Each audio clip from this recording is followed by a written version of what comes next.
Sir, Maharashtra ഉപമുഖ്യമന്ത്രിയുടെ വിമാനാപകടത്തിൽ കൊല്ലപ്പെട്ട വാർത്ത പലതരത്തിലുള്ള അഭ്യൂഹങ്ങൾ നിരന്തരം മാധ്യമങ്ങളിൽ ഈ ഒരു കുറച്ച് മണിക്കൂറിനുള്ളിൽ നിറയുകയാണ്. പ്രത്യേകിച്ച് ഇന്ത്യയെ സംബന്ധിച്ചിടത്തോളം ഇന്ത്യ ലോകത്തിന് മുൻപിൽ വിമാനാപകടങ്ങളുടെ ഒരു തുടർ പരമ്പര തന്നെ ഉണ്ടാക്കുന്നു എന്ന നിലയിൽ പോലും ഇന്റർനാഷണൽ മാധ്യമങ്ങൾ അത്തരത്തിൽ വാർത്തകൾ നൽകി തുടങ്ങുന്നു. ഇത്തരത്തിൽ ഇന്ത്യക്ക് ഏറ്റവും ഒടുവിൽ ഇന്ന് രാവിലെ സംഭവിച്ച ഈ ഒരു വിമാനാപകടത്തെ സാർ എങ്ങനെ വിലയിരുത്തുന്നു? നമസ്കാരം. മറ്റൊരു ദൗർഭാഗ്യകരമായ സംഭവമാണ് ഇന്ന് രാവിലെ നടന്നത്. പറഞ്ഞതുപോലെ മഹാരാഷ്ട്ര ഉപമുഖ്യമന്ത്രിയായിട്ടുള്ള ശ്രീ അജിത് പവാർ സഞ്ചരിച്ച വിമാനം മുംബൈ എയർപോർട്ടിൽ നിന്ന് ടേക്ക് ഓഫ് ചെയ്ത് ബരാമതിയിലേക്ക് പോവുകയായിരുന്നു. ബരാമതി എയർപോർട്ടിൽ ലാൻഡ് ചെയ്യുന്നതിന് തൊട്ട് മുമ്പ് അവിടെ തന്നെ ത്രഷോൾഡിന് മുമ്പ് അത് തകർന്ന് വീണ് തീ പിടിക്കുകയായിരുന്നു. ഓൺ ബോർഡിൽ ഉണ്ടായിരുന്ന 5 യാത്രക്കാരും ശ്രീ അജിത് പവാർ ഉൾപ്പെടെ 2 പൈലറ്റ്സും അദ്ദേഹത്തിന്റെ ഒരു സെക്യൂരിറ്റി ഓഫീസറും അസിസ്റ്റന്റും ഉൾപ്പെടെ 5 പേരും മരിച്ചതായിട്ടാണ് മീഡിയ റിപ്പോർട്ടിൽ നമുക്ക് അറിയാൻ കഴിഞ്ഞത്. വളരെ ദൗർഭാഗ്യകരമായ ഒരു സംഭവമാണ്. അതിനെക്കുറിച്ച് വിലയിരുത്തുമ്പോൾ നമുക്ക് ഈ എയർക്രാഫ്റ്റിന്റെ കാര്യം പറഞ്ഞാൽ ലിയർജെറ്റ് 45 എന്ന് പറയുന്ന ക്ലാസ് ഓഫ് എയർക്രാഫ്റ്റ് ആണ്. ബൊംബാർഡിയർ മാനുഫാക്ചർ ചെയ്ത എയർക്രാഫ്റ്റ് ആണ്. അത് ഓൺ ചെയ്തിരിക്കുന്നത് VSR വെഞ്ചേഴ്സ് പ്രൈവറ്റ് ലിമിറ്റഡ് എന്ന് പറയുന്ന ഒരു കമ്പനിയാണ്. അപ്പൊ ഈ കമ്പനിക്ക് ഏതാണ്ട് 8ഓളം ഇത്തരം ടൈപ്പ് ഓഫ് എയർക്രാഫ്റ്റുകളുണ്ട്. വളരെ സേഫ് ആയിട്ടുള്ള എയർക്രാഫ്റ്റുകളായിട്ടാണ് പൊതുവെ അറിയപ്പെടുന്നത്. ലൈറ്റ് ജെറ്റ് ആയിട്ടുള്ള, വളരെ ലൈറ്റ് ആയിട്ടുള്ള, ക്രൂസിംഗ് സ്പീഡ് വളരെ നല്ല ക്രൂസിംഗ് സ്പീഡുള്ള, എന്നാൽ ഷോർട്ട് റേഞ്ചിൽ മാത്രം ഉപയോഗിക്കുന്ന ബിസിനസ് ക്ലാസ് VIP-കൾക്കൊക്കെ ഉപയോഗിക്കാൻ പറ്റിയ ടൈപ്പ് ഓഫ് എയർക്രാഫ്റ്റ് ആണിത്. അപ്പോൾ ദൃക്സാക്ഷികളുടെ മൊഴികളിൽ നിന്നും CCTV ഫുട്ടേജസ് ഒക്കെ നമ്മൾ പലയിടത്തും കണ്ടതിൽ നിന്ന് മനസ്സിലാവുന്നത് എയർക്രാഫ്റ്റ് ക്രാഷ് ചെയ്തിരിക്കുന്നത് റൺവേ ത്രഷോൾഡിന് തൊട്ട് മുമ്പ്, അതായത് ഓവർ റൺ ഏരിയ എന്ന് പറയുന്ന റൺവേയുടെ രണ്ടറ്റത്തും ഫ്രീ ആയി കിടക്കുന്ന സിമെന്റഡ് അല്ലാത്ത പ്ലെയിൻ ആയിട്ടുള്ള ഒരു ഏരിയ ഉണ്ട്. എയർക്രാഫ്റ്റ് റൺവേയിൽ സ്റ്റോപ്പ് ചെയ്യാൻ പറ്റിയില്ലെങ്കിൽ സ്റ്റോപ്പ് ചെയ്യാൻ സേഫ് ആയിട്ട് ഉള്ള ഒരു സ്ഥലമാണ് ഈ ഓവർ റൺ ഏരിയ. അവിടെയാണ് ഇത് ക്രാഷ് ചെയ്തിരിക്കുന്നത്. അതുപോലെ തന്നെ ഈ റൺവേയുടെ 2 എഡ്ജസ് 29 and 11 റൺവേയുടെ 2 എഡ്ജസിലും നമ്പറുകൾ കൊടുത്തിരിക്കുന്നത് ജിയോഗ്രഫിക്കൽ ലൊക്കേഷൻ വെച്ചിട്ട് ഏത് ഡയറക്ഷനിലാണ് ലാൻഡ് ചെയ്യുന്നത് എന്ന് സൂചിപ്പിക്കാൻ വേണ്ടിയിട്ടാണ്. അപ്പോൾ പൈലറ്റ് ആദ്യം ശ്രമിച്ചത് 29 റൺവേയിൽ ലാൻഡ് ചെയ്യാനാണ്. അത് സാധിക്കാതെ വന്ന അദ്ദേഹത്തിന് അപ്പോൾ വീണ്ടും ഒരു ട്രൈ ചെയ്ത് 11 ഏരിയയിൽ എൻഡിൽ ട്രൈ ചെയ്തു. അതും സാധിച്ചില്ല. വീണ്ടും 29ലേക്ക് തിരിച്ചു വന്നു. ആ സമയത്താണ് ലാൻഡിങ് ഉണ്ടായത്, ഈ ക്രാഷ് ഉണ്ടായത്. ക്രാഷിന് തൊട്ട് മുമ്പ് ഈ മേഡേ കോൾ, ഡിസ്ട്രസ് കോൾ ചെയ്തതിന് തൊട്ട് അടുത്ത സെക്കൻഡിലാണ് ക്രാഷ് സംഭവിച്ചത്. ഒരു റിയാക്ഷൻ ടൈം പോലും അദ്ദേഹത്തിന് കിട്ടിയിരുന്നില്ല എന്നാണ് അറിയാൻ കഴിഞ്ഞത്. ക്യാപ്റ്റൻ വളരെ എക്സ്പീരിയൻസ് ആയിട്ടുള്ള ഒരു മനുഷ്യനായിരുന്നു. 62 വയസ്സോളം ഉള്ള അദ്ദേഹത്തിന് 16,000 അവേഴ്സ് ഓഫ് ഫ്ലൈയിങ് ഉണ്ട്. വളരെ വലിയ എക്സ്പീരിയൻസ്ഡ് ആയിട്ടുള്ള ഒരു പൈലറ്റാണ്. സഹാറ മുതൽ ജെറ്റ് എയർലൈൻസ് മുതൽ ഒരുപാട് എയർലൈൻസുകളിൽ വർക്ക് ചെയ്തിട്ടുള്ള, അതുപോലെ തന്നെ കോ പൈലറ്റ് ഒരു ലേഡിയാണ്. അവർക്കും ഏതാണ്ട് 1500 അവേഴ്സ് ഓഫ് ഫ്ലൈയിങ് എക്സ്പീരിയൻസ് ഉണ്ട്.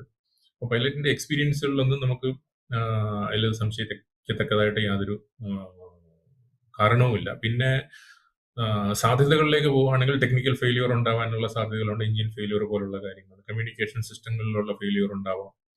ഫോറിൻ ഒബ്ജക്ട് ഡാമേജ് എന്ന് പറയും. അതായത് മറ്റുള്ള സബ് ഒബ്ജക്റ്റുകൾ കൊണ്ട് എഞ്ചിനോ അല്ലെങ്കിൽ എയർ ഫ്രെയിമിനോ കൺട്രോൾ സിസ്റ്റങ്ങൾക്കോ ഒക്കെ ഉള്ള തകരാറുകൾ, പുറത്തുനിന്നുള്ള മെറ്റീരിയൽസ്, ഈവൻ ഒരു നട്ടോ ബോൾട്ടോ പോലും ആവശ്യമില്ലാത്ത സ്ഥലത്ത് കുടുങ്ങിക്കിടന്നു കഴിഞ്ഞാൽ ഇത്തരം ഡാമേജുകൾ ഉണ്ടാവും. എഞ്ചിനൊക്കെ ടർബൈൻ ബ്ലേഡ്സ്, കംപ്രസർ ബ്ലേഡ്സ് ഒക്കെ ഡാമേജ് ഉണ്ടായിട്ട് എഞ്ചിൻ സ്റ്റോളിംഗ് എന്ന് പറയും, എഞ്ചിൻ നിന്ന് പോവുകയും അങ്ങനെ പവർ കിട്ടാതെ വരികയൊക്കെ ചെയ്യും. ടേക്ക് ഓഫിന്റെ സമയത്ത്, ലാൻഡിങ്ങിന്റെ സമയത്തൊക്കെയാണ് സംഭവിക്കുന്നതെങ്കിൽ അത് വളരെ ഫാറ്റലായിരിക്കും. അപ്പം ഇത്തരം കാര്യങ്ങളാണ് ഉണ്ടാവാനുള്ള സാധ്യത എന്ന് പറയുന്നത്. പക്ഷെ ഈ കണ്ടതിൽ നിന്നും, ദൃക്സാക്ഷികളുടെ മൊഴികളിൽ നിന്നും, CCTV ഫുട്ടേജസ് ഒക്കെ നമുക്ക് കണ്ടതിൽ നിന്നും വ്യക്തമായിട്ട് മനസ്സിലാവുന്ന, അതുപോലെ തന്നെ പൈലറ്റിന്റെ ലാസ്റ്റ് കോൾ എന്ന് പറയുന്നത് aircraft is heavily drifting, drastically drifting towards right എന്ന് പറയും. അതായത് എയർക്രാഫ്റ്റ് ഏതെങ്കിലും ഒരു സൈഡിലേക്ക് ഡ്രിഫ്റ്റ് ചെയ്യുകയാണെങ്കിൽ അതിനർത്ഥം ക്രോസ് വിൻഡ് ഉണ്ടെന്നാണ്. എയർക്രാഫ്റ്റിന് ലാൻഡ് ചെയ്യാനും ടേക്ക് ഓഫ് ചെയ്യാനും നമുക്ക് ഏറ്റവും ഫേവറബിൾ ആയിട്ടുള്ളത് ഹെഡ് വിൻഡ്സ് ആണ്, എഗൻസ്റ്റ് വിൻഡ് ആണ്. അതായത് നമ്മളിലേക്ക് അടിക്കുന്ന എയർ ആണ് എയർക്രാഫ്റ്റിന് നല്ല ലിഫ്റ്റ് കൊടുക്കുന്നത്. അതുകൊണ്ടാണ് അത് ലാൻഡിങ്ങും ടേക്ക് ഓഫും സമയത്ത് ഹെഡ് വിൻഡ് ഉണ്ടെങ്കിൽ വളരെ സേഫ് ആയിരിക്കും, വളരെ ഫേവറബിൾ ആയിരിക്കും. ബാക്കിയുള്ള ക്രോസ് വിൻഡോ ടെയിൽ വിൻഡോ ഒക്കെ ആണെങ്കിൽ പൈലറ്റിന് വളരെ ബുദ്ധിമുട്ടായിരിക്കും എയർക്രാഫ്റ്റിനെ കൺട്രോൾ ചെയ്യാന്ന് പറയുന്നത്. ഇതുപോലുള്ള ലൈറ്റ് ആയിട്ടുള്ള, വളരെ ലൈറ്റ് ആയിട്ടുള്ള എയർക്രാഫ്റ്റ് ആണെങ്കിൽ അത് ക്രോസ് വിൻഡ്സ് ഒക്കെ വളരെ, നമ്മൾ പല വീഡിയോയിലൊക്കെ കണ്ടിട്ടുണ്ട് ക്രോസ് വിൻഡിൽ എങ്ങനെയാണ് എയർക്രാഫ്റ്റ് ലാൻഡ് ചെയ്യുന്നത്. നേരെ 180 ഡിഗ്രി ഒക്കെ തിരിഞ്ഞു വരും എയർക്രാഫ്റ്റ്. അതിന്റെ സ്പീഡൊക്കെ വളരെ കുറവായിരിക്കും. നമ്മൾ എത്ര ട്രൈ ചെയ്ത് കഴിഞ്ഞാലും അതിനെ കൺട്രോൾ ചെയ്യാൻ ബുദ്ധിമുട്ടായിരിക്കും. അപ്പൊ അത്തരം ഒരു അവസ്ഥ ഉണ്ടായിട്ടുണ്ട് ഈ എയർക്രാഫ്റ്റിനെ സംബന്ധിച്ച്. ഇതേ ക്ലാസ് ഓഫ് എയർക്രാഫ്റ്റിന് ഇതേ കമ്പനിയുടെ സ്റ്റേറ്റ്മെന്റ് അനുസരിച്ച് തന്നെ 2023 ഒരു ഇൻസിഡന്റ് ഉണ്ടായിട്ടുണ്ട്. അത് മുംബൈ എയർപോർട്ടിലാണ്. എയർക്രാഫ്റ്റ് ലാൻഡ് ചെയ്യാൻ ചെയ്യുന്ന സമയത്ത് strongly drifting towards right or left എന്ന് പറയുന്ന ഒരു മെസ്സേജ് പൈലറ്റിൽ നിന്ന് കിട്ടും. അത് പിന്നെ റൺവേയിൽ നിന്ന് തെന്നി മാറുകയും ചെയ്യും. ഭാഗ്യം കൊണ്ട് ആളപായം ഒന്നും ഉണ്ടായിരുന്നില്ല. അത് ഇതേ ക്ലാസ് ഓഫ് എയർക്രാഫ്റ്റ് ആയിരുന്നു. അപ്പോൾ ഇതേ ക്ലാസ് ഓഫ് എയർക്രാഫ്റ്റ്, ഈ ലൈറ്റ് ക്ലാസ് ഓഫ് എയർക്രാഫ്റ്റിന് ക്രോസ് വിൻഡ്സ് വളരെ അഡ്വേഴ്സ് ആണ് എന്നുള്ളത് ഒരു സ്ഥാപിക്കപ്പെട്ട വസ്തുതയാണ്. ഇവിടെ സംഭവിച്ചിരിക്കാൻ സാധ്യതയുള്ളത് ഈ പൈലറ്റ് ഈ ക്രോസ് വിൻഡും പിന്നെ വിസിബിലിറ്റി കുറവായിരുന്നു എന്നും പറയുന്നു. വിസിബിലിറ്റി കുറവായിരുന്നു എന്ന് പല റിപ്പോർട്ടുകളിലും പറയുന്നു. പക്ഷേ CCTV ഫുട്ടേജസ് ഒക്കെ നമ്മൾ കണ്ടു കഴിഞ്ഞാൽ വളരെ ദൂരെ നിന്നുള്ള കാഴ്ചകൾ തന്നെ കാണാൻ കഴിയും. വളരെ ദൂരെ നിന്നുള്ള ഒരു CCTV ഫുട്ടേജ് അനുസരിച്ചാണ് ഈ എയർക്രാഫ്റ്റ് എക്സ്പ്ലോഡ് ചെയ്യുന്നത് നമ്മൾ കാണുന്നത്. അതായത് ഗ്രൗണ്ട് വിസിബിലിറ്റി വളരെ ക്ലിയർ ആയിരുന്നു, അത്ര വലിയ മോശമല്ലായിരുന്നു. പക്ഷെ ഗ്രൗണ്ട് വിസിബിലിറ്റി വെച്ചിട്ട് നമ്മൾ എയർ വിസിബിലിറ്റി വിലയിരുത്തേണ്ട. എയർ വിസിബിലിറ്റി പൊതുവെ ഗ്രൗണ്ട് വിസിബിലിറ്റിയെക്കാട്ടി കുറവായിരിക്കും. കാരണം എയറിൽ നിന്ന് നമ്മൾ നോക്കുമ്പോൾ ലോ ക്ലൗഡ്സ് ഉണ്ടാവും, മിസ്റ്റ്, ഹേസ്, പിന്നെ ഡസ്റ്റ് പാർട്ടിക്കിൾസ് ഒക്കെ ഉണ്ടാവും. അപ്പോൾ ആ വിസിബിലിറ്റി പൊതുവെ കുറവായിരിക്കും. അപ്പോൾ വിസിബിലിറ്റി കുറവും പിന്നെ ഈ റൺവേ എന്ന് പറയുന്നത് ടേബിൾ ടോപ്പ് റൺവേ ആണ്. നമ്മുടെ മംഗലാപുരം, കരിപ്പൂർ എയർപോർട്ട് പോലെയൊക്കെയുള്ള ടേബിൾ ടോപ്പ് റൺവേ ആണ്. അപ്പോൾ ഇത്രയും adverse table top always and adverse കണ്ടീഷനാണ് പൈലറ്റിനെ സംബന്ധിച്ചിടത്തോളം. അപ്പോൾ table top runway, weather condition മോശം, വിസിബിലിറ്റി മോശം, ക്രോസ് വിൻഡ്, ഇതെല്ലാം കൂടെ ചേർന്നിട്ട് പൈലറ്റിന് പെട്ടെന്ന് ഒരു ജഡ്ജ്മെന്റൽ മിസ്റ്റേക്ക് ഉണ്ടായിരുന്നു. ശരിയായിട്ടുള്ള ഗ്ലൈഡ് പാത്തിൽ കൂടെ എയർക്രാഫ്റ്റിനെ കൊണ്ടുവരാൻ പറ്റിയിട്ടുണ്ടാവില്ല. ഗ്ലൈഡ് പാത്തിൽ ശരിയായിട്ടുള്ള ഗ്ലൈഡ് പാത്ത് അല്ലെങ്കിൽ എയർക്രാഫ്റ്റിൽ റൺവേയിൽ ഉദ്ദേശിച്ച സ്ഥലത്ത് ടച്ച് ഡൗൺ ചെയ്യാൻ പറ്റില്ല. അങ്ങനെ ഒരു ജഡ്ജ്മെന്റൽ എറർ ഉണ്ടായിട്ടുണ്ടാവും. ആ സമയത്ത് ഒരു ഡിസിഷൻ എടുക്കുക, ഗോ റൗണ്ട്, അതായത് തിരിച്ച് വീണ്ടും ക്ലൈംബ് ചെയ്ത് തിരിച്ച് ഒരു റൗണ്ട് കൂടി ട്രൈ ചെയ്യുക എന്നുള്ള ഒരു ഡിസിഷൻ എടുക്കാനും അദ്ദേഹത്തിന് പറ്റിയിട്ടുണ്ടാവില്ല. ഞാൻ പറഞ്ഞതുപോലെ ക്രാഷ് ചെയ്യുന്നതിന് തൊട്ട് മുമ്പാണ് മേഡേക്കുള്ള ഡിസ്ട്രസ് കോൾ കൊടുത്തിരിക്കുന്നത്. അപ്പോൾ ആ ഡിസിഷൻ എടുക്കാനുള്ള സമയം പോലും അദ്ദേഹത്തിന് കിട്ടിയിട്ടുണ്ടാവില്ല. ഇതാണ് പ്രാഥമികമായിട്ട് അവിടുന്ന് നമുക്ക് മനസ്സിലാവുന്നത്. മറ്റുള്ള ടെക്നിക്കൽ ഫെയിലിയർ സാധ്യതകൾ ഇപ്പൊ നമുക്കത് കണ്ടിട്ട് മനസ്സിലാവുന്നില്ല, അതിനകത്തുനിന്ന് ഉണ്ടെന്ന് തോന്നുന്നില്ല. അതുപോലെ തന്നെ അട്ടിമറി സാധ്യതകളും അങ്ങനെ ഈ പറഞ്ഞതുപോലെ ഉണ്ടാകണമെങ്കിൽ എഞ്ചിൻ ഫെയിലിയറോ അല്ലെങ്കിൽ സപ്പോർട്ട് FOD പോലുള്ള കാര്യങ്ങളോ, എക്സ്പ്ലോസീവ്സ് ഉപയോഗിച്ച് എയർക്രാഫ്റ്റിനെ തകർക്കാൻ ശ്രമിക്കണം, അങ്ങനെയൊന്നും ഉണ്ടായതായിട്ട് തോന്നുന്നില്ല. കമ്മ്യൂണിക്കേഷൻ സിസ്റ്റം ഫെയിൽ ചെയ്യണം. കമ്മ്യൂണിക്കേഷൻ സിസ്റ്റം ഒക്കെ കംപ്ലീറ്റ് ആയിട്ട് ഫെയിൽ ചെയ്യുന്ന ഒരു ബുദ്ധിമുട്ടാണ്. GPS സ്പൂഫിംഗ് ഒക്കെ നടത്താമെന്നല്ലാതെ എൻറ്റയർ കമ്മ്യൂണിക്കേഷൻ സിസ്റ്റത്തിനെ, നാവിഗേഷൻ സിസ്റ്റത്തിനെ ഇല്ലാതാക്കാൻ പറ്റില്ല നമുക്ക്. അത് എയർക്രാഫ്റ്റിന് അകത്തൊരാൾ ഇരുന്നുകൊണ്ട് ചെയ്താലല്ലാതെ പറ്റില്ല. എങ്കിൽ തന്നെ ബുദ്ധിമുട്ടാണ്. അപ്പോൾ സബോട്ടാജ് എന്ന് പറയുന്ന, അട്ടിമറി എന്ന് പറയുന്ന സാധ്യതയും ഞാൻ അതിനകത്ത് തൽക്കാലം കാണുന്നില്ല. ഇൻവെസ്റ്റിഗേഷൻ നടക്കട്ടെ, അപ്പോൾ അറിയാം. ശരി, തുടർച്ചയായി നമുക്കറിയാം, നേരത്തെ എയർ ഇന്ത്യ ഉൾപ്പെടെ അപകടത്തിൽപ്പെട്ട ഒരു സാഹചര്യം ഉണ്ടായിരുന്നു. അത്തരത്തിൽ വലിയ വിവാദങ്ങളൊക്കെ നിന്നിരുന്നു. ഏറെ ദിവസങ്ങൾ അല്ലെങ്കിൽ മാസങ്ങളൊക്കെ കഴിഞ്ഞാണ് അതിലൊരു വ്യക്തമായ ഒരു പിക്ചർ പോലും നമുക്കൊക്കെ ലഭിച്ചത്. അന്ന് ഇന്ത്യയും ഏറെ ലോകത്തിന് മുന്നിൽ ചോദ്യചിഹ്നമായി നിന്നിട്ടുണ്ടായിരുന്നു. തുടർച്ചയായി ഇന്ത്യയിൽ സംഭവിക്കുന്ന ഇത്തരം വിമാന അപകടങ്ങൾ മറ്റെന്തെങ്കിലും ഒരു സൂചന നൽകുന്നുണ്ടോ? ഏതെങ്കിലും തരത്തിൽ നമുക്കൊരു ഭീഷണിയോ അട്ടിമറിയോ അല്ലെങ്കിൽ ഇത്തരത്തിൽ വരുന്ന ഈ വിമാന അപകടങ്ങളെ സാർ എങ്ങനെ വിലയിരുത്തുന്നു? മുൻപ് നടന്ന എയർ ഇന്ത്യയുടെ അപകടത്തെ കൂടി കൂട്ടിച്ചേർത്തു.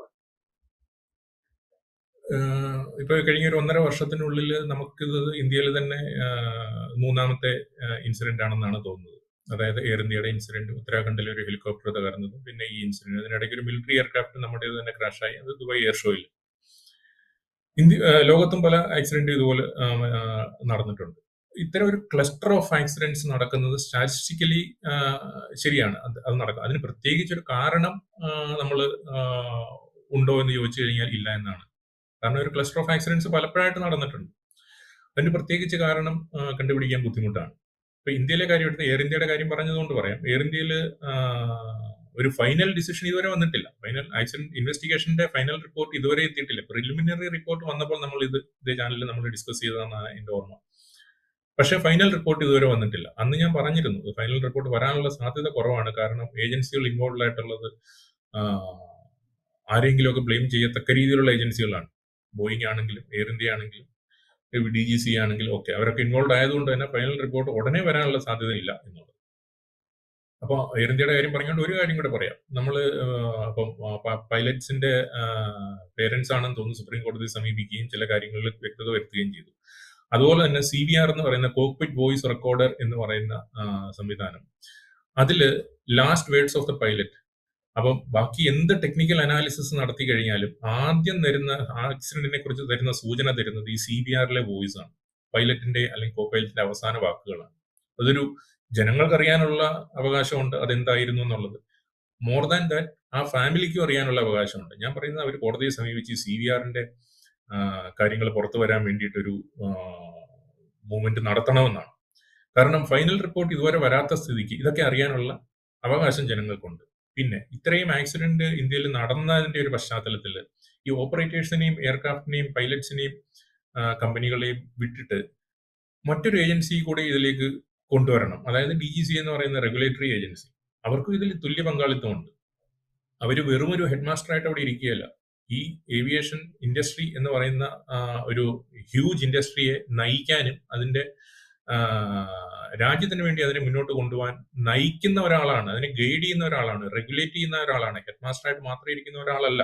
ഇപ്പൊ എയർ ഇന്ത്യയുടെ സംഭവത്തിൽ തന്നെ അമേരിക്കയിലെ civil aviation regulatory agency issue ചെയ്ത ഒരു advisory same class of aircraft ഉപയോഗിക്കുന്ന എയർ ഇന്ത്യ ഫോളോ ചെയ്യേണ്ടതായിരുന്നു. ഒരു one time check, fuel control check ചെയ്യേണ്ടതായിരുന്നു. അത് അവർ ചെയ്തില്ല. അവർ ചെയ്യാത്തതിന് DGCA പറഞ്ഞു അത് ചെയ്യണം എന്നൊരു ഡയറക്റ്റീവ് കൊടുത്തെങ്കിലും അവർ ചെയ്തില്ല. ഈ ആക്സിഡന്റ് നടന്നതിന് ശേഷം DGCA പറഞ്ഞത് എയർ ഇന്ത്യ അത് ചെയ്തില്ല. കാരണമായി അവർ പറഞ്ഞത് ഇതൊരു അഡ്വൈസറി മാത്രമായിരുന്നു, ഒരു മാൻഡേറ്ററി റിക്വയർമെന്റ് അല്ലായിരുന്നു എന്നാണ്. അത് തന്നെ വളരെ എന്താണ് പറയുന്നത്, വളരെ വളരെ പരിഹാസ്യമായ ഒരു ജസ്റ്റിഫിക്കേഷൻ DGCA പോലും നടത്തിയത്. അവർക്കറിയത്തില്ലേ? കാരണം ഇതുപോലെ വിദൂര സാധ്യതയെങ്കിലും ഉള്ള ഒരു മാൽ ഫംഗ്ഷൻ നടത്താനുള്ള ഒരു വിദൂര സാധ്യതയെങ്കിലും ഉണ്ടെങ്കിൽ അത് അഡ്വൈസറി ആയിക്കോട്ടെ, ഡയറക്റ്റീവ് ആയിക്കോട്ടെ, മാൻഡേറ്ററി ആയിക്കോട്ടെ, അല്ലാതായിക്കോട്ടെ, അത് ചെയ്യുക എന്നുള്ളതാണ് ഏവിയേഷനെ സംബന്ധിച്ചിടത്തോളം, സേഫ്റ്റിയെ സംബന്ധിച്ചിടത്തോളം ഏറ്റവും ഇമ്പോർട്ടന്റ് ആയിട്ടുള്ള കാര്യം. അത് ചെയ്തില്ല. അത് ചെയ്യാൻ അവരെ നിർബന്ധിച്ചതുമില്ല. അത് ചെയ്യാത്തതിന്റെ പേരിൽ ഒരു ആക്ഷനും എടുത്തിട്ടില്ല DGCA. അതുപോലെ തന്നെ ഇൻഡിഗോയുടെ ഫിയാസ്കോയുടെ സമയത്തും 2 വർഷം മുമ്പേ കൊടുത്ത ഒരു ഡയറക്റ്റീവ്, നിങ്ങൾ FDTL റൂൾസ് നോംസ് ഫോളോ ചെയ്യണം എന്നുള്ളത്. ടൈം ടു ടൈം അവരിൽ നിന്ന് ഫീഡ്ബാക്ക് എടുക്കുകയോ പ്രോഗ്രസ് റിപ്പോർട്ട് എടുക്കുകയോ അവർ ഫേസ് ചെയ്യുന്ന പ്രോബ്ലത്തിന് ഒരു സൊല്യൂഷൻ കൊടുക്കുകയോ അവർക്കൊരു ടൈം കൊടുക്കുകയോ ഒന്നും ചെയ്യാതെ 2 വർഷം തീരാറാവുന്ന സമയത്ത്, കട്ട് ഓഫ് ടൈം തീരാറാവുന്ന സമയത്ത് വീണ്ടും ഇതുപോലെ അവരെ പ്രഷറൈസ് ചെയ്യുകയും അതിന്റെ പേരിൽ കപ്പിൾഡ് വിത്ത് ഇൻഡിഗോയുടെ ഇന്റേണൽ മാനേജ്മെന്റ് പ്രോബ്ലം, അതുപോലെ മിസ്മാനേജ്മെന്റ് കാരണം ഇത്രയും എയർക്രാഫ്റ്റുകൾ, ഇത്രയും സർവീസുകൾ ക്യാൻസൽ ആകുകയും ചെയ്തു. അപ്പോൾ അത്രയും നാളും DGCA എന്ത് ചെയ്യുകയായിരുന്നു എന്നൊരു ചോദ്യം തീർച്ചയായിട്ടും ചോദിക്കപ്പെടേണ്ടതാണ്. അതുപോലെ തന്നെ ഈ ടേബിൾ ടോപ്പ് റൺവേകളുടെ കാര്യത്തിൽ, ടേബിൾ ടോപ്പ് റൺവേകളിലെല്ലാം ഇപ്പൊ മംഗലാപുരത്തിന്റെയും കാലിക്കറ്റിന്റെയും ഒക്കെ എക്സാമ്പിൾ നമ്മുടെ മുമ്പിലുണ്ട്. അപ്പോൾ വീണ്ടും ഒരു മൂന്നാമതൊരു ടേബിൾ ടോപ്പ് റൺവേ അപകടം ഉണ്ടാകാതിരിക്കേണ്ടത് ആരുടെ ചുമതലയാണ്? DGCAയുടെ ചുമതലയാണ്. അവർ എന്ത് ചെയ്തു എന്നൊരു ചോദ്യം എപ്പോഴും ചോദിക്കും. അവർ പറയട്ടെ എന്ത് ചെയ്തെന്ന്. ടേബിൾ ടോപ്പ് റൺവേകളിൽ അവർ ഓപ്പറേറ്റേഴ്സിന് ഇൻസ്ട്രക്ഷൻസ് വല്ലതും കൊടുത്തിട്ടുണ്ടോ? അത് ഉപയോഗിക്കുന്ന, അവിടെ ലാൻഡ് ചെയ്യുകയും ടേക്ക് ഓഫ് ചെയ്യുകയും ചെയ്യുന്ന പൈലറ്റ്സിന്റെ കറൻസി, അതായത് ഒരു മാസത്തിനുള്ളിൽ അല്ലെങ്കിൽ 3 മാസത്തിനുള്ളിൽ എത്ര ലാൻഡിംഗ് ആണ് അവർ അവിടെ നടത്തുക, അത്രയും ലാൻഡിംഗ് നടത്തിയിരിക്കണം, അണ്ടർ സൂപ്പർവിഷൻ നടത്തിയിരിക്കണം. ഇങ്ങനെയൊക്കെയുണ്ട്. സോളോ നടത്താൻ അവർക്ക് തന്നെത്താനെ ഒരു കറൻസി മെയിൻറ്റെയിൻ 3 മാസത്തിൽ ഒരിക്കലും അവർ ലാൻഡ് ചെയ്തിട്ടില്ല എന്നിരിക്കട്ടെ. ഒരു സീനിയർ പൈലറ്റിന്റെ കൂടെ ഇപ്പം ഈ 16,000 അവേഴ്സ് ഓഫ് ഫ്ലൈയിങ് ഉള്ള സീനിയർ പൈലറ്റ് ആണെങ്കിൽ കൂടെ കറൻസി ഉള്ള മറ്റൊരു പൈലറ്റിന്റെ കൂടെ അദ്ദേഹം വന്ന് ലാൻഡ് ചെയ്ത കറൻസി മെയിൻറ്റെയിൻ ചെയ്യണം. കറന്റ് ആയിരിക്കുക എന്നുള്ളത് വളരെ ഇമ്പോർട്ടന്റ് ആണ് ഏവിയേഷനിൽ. ആ കറന്റ് അല്ല എന്നുണ്ടെങ്കിൽ എത്ര എക്സ്പീരിയൻസ് ഉള്ള പൈലറ്റ് ആണെങ്കിലും ഈ പറഞ്ഞതുപോലെ അദ്ദേഹത്തിന് ഒരു ഡ്രോബാക്ക് ആണത്. അതൊക്കെ മെയിൻറ്റെയിൻ ചെയ്യേണ്ടതും ഈ ഇൻസ്പെക്ഷൻസ് നടത്തേണ്ടതും ഒക്കെ DGCA ആണ്. അപ്പൊ നമ്മൾ എല്ലാ ആക്സിഡന്റ് ഉണ്ടാകുമ്പോഴും ഓപ്പറേറ്റേഴ്സിനെയും എയർക്രാഫ്റ്റിനെയും പൈലറ്റ്സിനെയും ഒക്കെ പോയിന്റ് ഔട്ട് ചെയ്തുകൊണ്ട് നമ്മൾ അനലൈസ് ചെയ്യുന്ന കൂട്ടത്തിൽ ഈ റെഗുലേറ്ററി ഏജൻസിയെ കൂടി, കാരണം അവർ കംപ്ലീറ്റ്ലി ബ്യൂറോക്രാറ്റിക് സെറ്റപ്പാണ്. ഒരു ഡൊമൈൻ എക്സ്പെർട്ടും ഇല്ലാത്ത ഒരു സെറ്റപ്പാണ് അവിടെ. അതിന്റെ കുഴപ്പങ്ങൾ, അതിൻ്റെതായിട്ടുള്ള കുഴപ്പങ്ങൾ അവിടെ ഉണ്ട്. അതുകൊണ്ട് തന്നെ അവരും ചോദ്യം ചെയ്യപ്പെടേണ്ടതാണ് എന്നാണ് എന്റെ ഒരു അഭിപ്രായം.